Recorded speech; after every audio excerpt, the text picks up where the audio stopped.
جب میری ماں کی دوسری شادی ہو رہی تھی میں بہت روئی تھی، اگرچہ اس وقت میں چھوٹی سی تھی، لیکن مجھے یاد تھا کہ میرے سگے والد کے ساتھ کیا ہوا تھا۔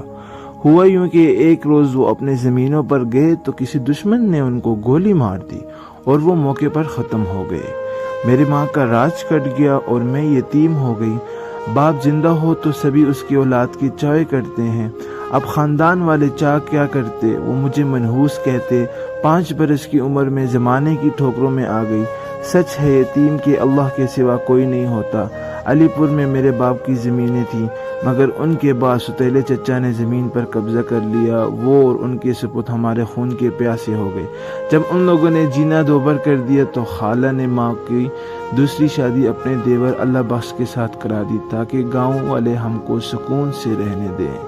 جب میں نے 5 جماعت پڑھ لی تو ماں نے مزید پڑھنے کے بجائے مجھ کو گھر کے کاموں میں لگا دیا، اور بدقسمتی سے جس شخص کے ساتھ ماں کی دوسری شادی ہوئی وہ مستقل مزاج نہ تھا، کبھی کماتا اور کبھی بیکار گھر میں بیٹھا رہتا۔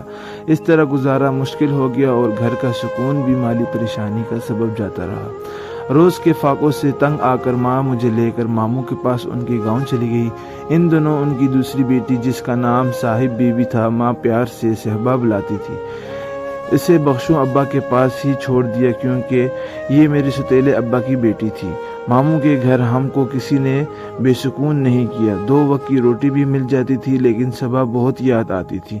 بخشو ابا کے گھر میں ہی اس کو سنبھالتی تھی۔ صبا نے ابا کو بہت تنگ کیا اور رو رو کر بیمار پڑ گئی۔ تبھی ابا نے ہم کو ڈھونڈنے میں کوئی کسر نہ چھوڑی، بالآخر ہمارا سراغ پا لیا۔ ابا نے میری امی سے بہت معافیاں مانگی اور وعدہ کیا کہ اب وہ ضرور کوئی نہ کوئی کام کرے گا اور گھر میں بیکار نہیں بیٹھے گا۔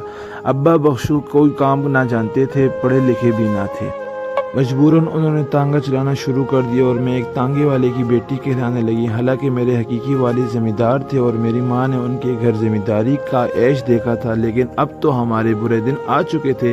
ایک دن صبا بہت رو رہی تھی۔ اگلا پارٹ دیکھنے کے لیے چینل کو سبسکرائب کریں اور بیل آئیکن کو پریس کر دیں۔ شکریہ، اور مزید ایسی اچھی ویڈیوز دیکھنے کے لیے ہمارے چینل پہ کمنٹ کر دیں۔